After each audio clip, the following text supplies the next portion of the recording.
You wanted the best. You've got the best podcast. The hottest podcast in the world.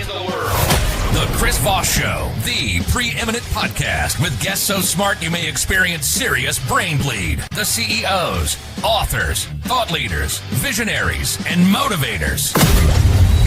Get ready. Strap yourself in. Keep your hands, arms, and legs inside the vehicle at all times, because you're about to go on a monster education roller coaster with your brain. Now, here's your host, Chris Voss. Hello, this is Voss here from thechrisvossshow.com. There you go, ladies and gentlemen. There are these things that makes official. Welcome to the big show. As always, the Chris Voss Show is a family that loves you. I mean, what better family can you have where everybody in that family loves you and thinks you're awesome because you're here trying to improve the quality of your life and make your lives better. No matter where you are in your tier of life or ladder of life or journey of life, we have all the amazing authors and people with great stories and their overcoming of different cathartic times that can share with you wonderful things that can uplift you, improve your life. And you never know, you may fall into some of the holes all of us tend to fall into in life. And you'll be like, hey, I remember there was that guy on the Chris Voss Show, and he told me a great way to get out of this mess I made. So there you go. And self-accountability usually is the first step, my ladies and gentlemen. So go to goodreads.com/Chris Voss. Take accountability. Go to linkedin.com/Chris Voss, facebook.com/Chris Voss, and all those crazy places on the internet. Today we have an amazing young man on the show. We're going to be talking about his book and his story and get into some of the fun things he's done with many of the novels that he's written. We have on the show the book called Rainy Faces, out September 12th, 2006. We'll be talking about his other books as well. Eralides Cabrera is on the show. Eralides Cabrera is on the show. Eralides, did I get close there? Yeah, that's good. There you go. He's on the show with us today. We're going to be talking about his book and everything else. He asked me to call him Eric, but I want to make sure people know how to find him on the show. So you can Google that as well, and there'll be a link for it on the Chris Voss Show as well. He is an attorney who practices law in the state of New Jersey, a former naval officer. He has written numerous romance and adventure novels that take place mostly in the eastern United States. Even if you're not a motorcycle rider, this story will leave you spellbound. Welcome to the show, Eric. How are you? Okay, and you? I am doing good. Evidently, you're right next to a motorcycle clinic, too, as well there. Yeah. Or the road. Give us any .coms. Where do you want people to find out more about you on the interwebs? Well, about the story, it's, I thought I wanted to create a story that dealt with motorcycle rides. For the most part, I don't ride, but I do have a thing about motorcycles. I think that they kind of have gotten a bad rap. When you hear about motorcycle run, everybody thinks that here comes a gang or here comes low lives. It's not like that at all. The motorcycle groups began to arise around after World War II. Most of them were folks that had fought in the war, and they had this passion for. I mean, had people driving tanks, and then all of a sudden they didn't have anything to drive, so they chose motorcycles, and that's how they were born. And they grew up. You have some pretty nice motorcycle clubs out there that do nice things for people. So yeah. I thought it would be a good idea, to portray them in a novel as I did. Yeah. And basically the story is it wraps around a little bit of terror, horror, when there's a group of bad guys and girls that joins the run, and so there's a little bit of drama there. They come from central New Jersey, and they have that particular group had a history of unresolved crimes in the family, which well, as you read along, you'll find out why those crimes were never resolved. They joined the Ron, which is the Ron is the baby of Ron Mason, a writer from Boston, who wanted to put down to create the biggest run to Daytona Beach ever. So he was able to gather a little bit over 120 writers that he picked up all the way down from Boston to Delaware, in Pennsylvania, and then they went straight down 95 to Daytona. Some interesting things happened on the way. There was a situation of some writers disappearing in the middle of the night and never finding a trace of their bodies or things like that. So there's a little bit of horror in there, but there's a nice love story that comes along, and it happens when the name is Kenny O'Gara. He is uh, he's a farmer, but he's also a motorcycle builder, and he's an excellent one at that, and he's a man of God, and falls in love with one girl who's a member of this group called the Lost Souls. So it was not welcome. He was not welcome in that particular group because he was very religious. But as they say, love can do miracles. So love can do miracles. he and his girlfriend fought right along almost till the end of the ride, to be together. The person that run that group, particular group, was Margaret McCarter, who had been known for uh, you know being involved in in certain crimes that popped up through the years, and so she didn't want him, and he, of course, wanted Robin, who is the girl that he was in love with. Eventually, they got what they wanted. Uh, the the adventure unfolded, and they tried to impose on the run. I think the intention of the Lost Souls was to make sure that the run never ended, that it was that it would be dissipated. People would run off, riders would run off because of the danger and because of the unsolved crimes. But it did happen, and the story has a nice ending. Robin, the girl, comes from Cape May in New Jersey, which is probably if you don't know New Jersey, it's the last exit on the state parkway. Some people call it exit zero because that's the end. After that comes Delaware, and that's where Cape May is located, and it's full of history of the times of the Revolution, the American Revolution, and that's to at the end. The couple decides to settle in Cape May, where she was raised, and where her mother still lives.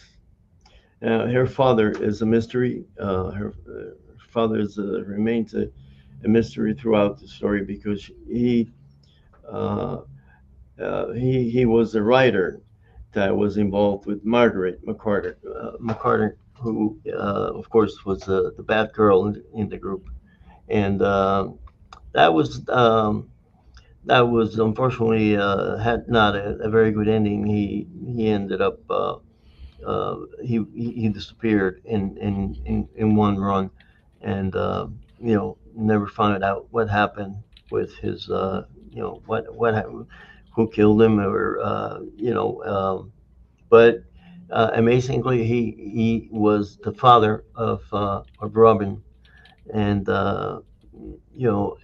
and she was adopted by Helen McManus, who was a nice lady from the Central Jersey area, but took her away and they raised her in Cape May. The novel has a good ending. Hmm. It's it's strong in emotions, and it's simple to read. Mm. No, yeah, very simple to read. There you go.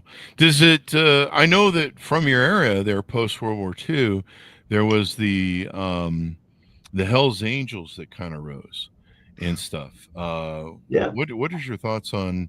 Does it kind of fall along those same sort of lines? I mean, there was kind of a classic sort of.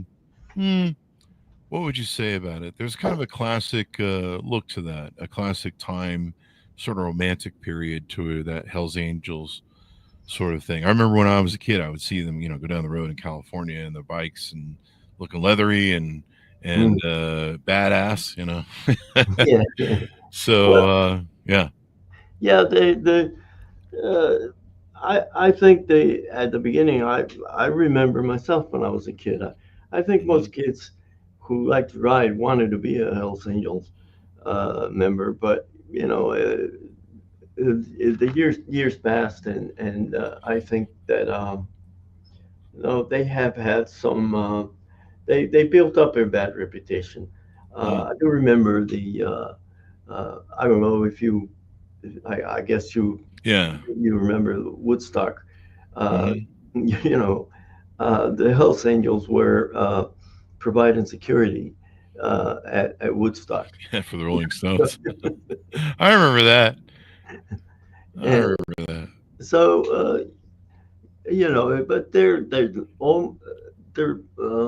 are many motorcycle groups, especially in this area in the eastern United States, that do very nice things for people. Oh Uh, yeah. when they do a run, it's for the benefit of something, it's a good cause, There and you go. so it's fun. It's not all about killing someone or stealing or taking drugs. It's just about the ride. That Hmm. feeling of riding on a breezy day. It's that's unequal. Hmm. Yeah. People love it. My friends that love to ride, they love to ride. So there's that. They love the wind going through their hair. So God bless them. Now you've written a lot of other books. How many books have you written total? Somewhere around 17, I believe. Yeah, Oh, there you go. So over the course of how many years? probably 25 years. Oh wow. Yeah, There you go. So now you've been an attorney this whole time. So like yeah. you're kind of an attorney and stuff. What got you into writing? How did you start out writing, and when did you kind of start publishing? You're kind of like, hey, I think I have a knack for this. I want to take and make it work. Yada yada yada. I always wrote since I was a kid. In high school, I wrote for the newspaper, and thereafter, when I was in the Navy, I also wrote for the. We had two manuals that were published every month, I think, and I always contributed an article. It was about it was legalese Hmm. stuff. So being an attorney, it's a hard career, especially doing what I do. I do a lot of litigation and immigration. I don't do any civil law or matrimonial, nothing like that. I only do immigration and some criminal. Hmm. So it's hard. You have to work hard these days. Those fields are very difficult Hmm. uh, these days. There you go. There you go. And so you started publishing books, and you like pretty much the novel genre. Is there any other genres? I think mystery, and I think you mentioned romance, maybe a little. Most of them are romance. I've written, I think Lost Generation is probably one of my best, Hmm. and I have after that I got into writing love stories. For some reason, they come out easy from Hmm. me. I don't know what it is about that. I don't need to search for the words too long. It just comes out of me. It pours out at times. So I'm glad I did it. I love it. I like writing novels, and uh, nothing's going to change that. Yeah, nothing's going to change that. So there you go. The now, so what do you think influenced your ability to write your writing skills there? What do you feel like basically uh, you know? I mean, was there anything in your childhood that you were encouraged to write, or somehow you just kind of found it? I think in my case it comes from it's on my DNA. I believe. I think I Mm, got it from my mother. We were both the same as far as writing. Uh, we could write on the spot, if you know what I'm saying. Uh, mm-hmm. I you don't have to think too much to put together a couple of pages, or put a short story together, and that's how she was. So Mm. I think it was inevitable that uh, uh, the only conclusion I can make is I got it from her because There you go. my father was not a writer. Definitely not a writer, huh? No, no. So there you go. All right. What else should we talk about? Is there on your website? Do you do any consulting, teaching, help people, learn stuff and stuff, things like that? Yeah, well, I'm involved in a lot of pro bono work, which I Hmm. do from being an attorney, that type of thing, and participate in any good cause that it comes across. There you go. Do some of the work that you do as an attorney, does that filter into your writing and stuff like that? Where sometimes like we've had a lot of attorneys and detectives and police officers and people that are in the military, that have been on the show, and they go on to be novelists, and they use a lot of their stuff from their experience in the law and experience of life and war to weave into their stories, if you will. Any of that? Yeah, well, definitely for being a lawyer, you need to be a good writer. Hmm. You know, um, Yeah, that's true when, for all those documents you guys got. when you do appellate work, I mean It's a lot of that's documents. yeah, yeah. So yes, I use it. It pays off. There you go. There you go. What's in the future works for you? Any new books you're cooking up or plot lines you're working on that you can disclose? Yeah, I'm right now working on another novel. It's pretty well advanced. And it's a love story. Um, it takes place right here in Central Jersey. Hmm. So it's just another one more of the same. And I have a couple of thoughts about what I will do after that. I probably will uh, hit other areas, but I like the mystery field. That's what this book is a little bit about. Uh, that is good. That's something I love to do. What do you get back from your readers on what are the aspects they really like most about your books? They the readers mostly respond to um,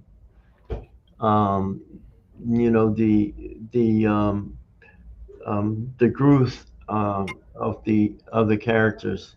in the novel. Like, for instance, I have a novel it's called Gloria's Cradle, and I get comments like, well, she came from being a little girl in the South to being a heroine at the age of 40, who was a master in changing, her careers, and somehow did a little bit of stepping outside of the wall, and but eventually disappeared, went to live in another country. So yes, I get comments about that, and also the use of women characters. I do that a lot. Hmm. I somehow I think I get better results with a woman character in my novel than if I was using a male. Really? Yeah. Really? I think I seem to understand the feminine, the female mind a little bit better than the male one. Well, there you go. I mean, if you can write for it, I mean, I think women consume more books than men, Yeah, if I understand the numbers correctly. And of course, a lot of they like romance novels, they like mysteries, they like all that stuff. And so, yeah, there you go. Good stuff for all that. Well, it sounds like we got everything in the can that we need to have in the can. Is there anything more you want to tease out to our audience or discuss with the audience while you're here? no, just keep it up. Keep it up. Yeah. Keep Well, we reading. expect you to do that. We'll keep up buying the books and you keep up writing them. How's that sound? That sounds great. There's probably no end to if you've written this many books so far, you're probably going to be writing for quite some time here in the future, right? Yes, I think so. There you go. Well, we'll look forward to that. Anyway, thanks for coming on the show. Give us your .coms as we go out so that people can find out more about you on the interwebs. Yes, my website is Eric's Books. EricBooks.com. There you go. ericbooks.com. And then let's see. Thank you for coming on the show. We really appreciate it. Thank you for having Thank me. you. Thanks, Eric. And thanks to our audience for tuning in. Go to goodreads.com/Chris Voss, LinkedIn.com/Chris Voss, Chris Voss1 on the TikTok and all those crazy places in it. Be good to each other. Stay safe. We'll see you next time.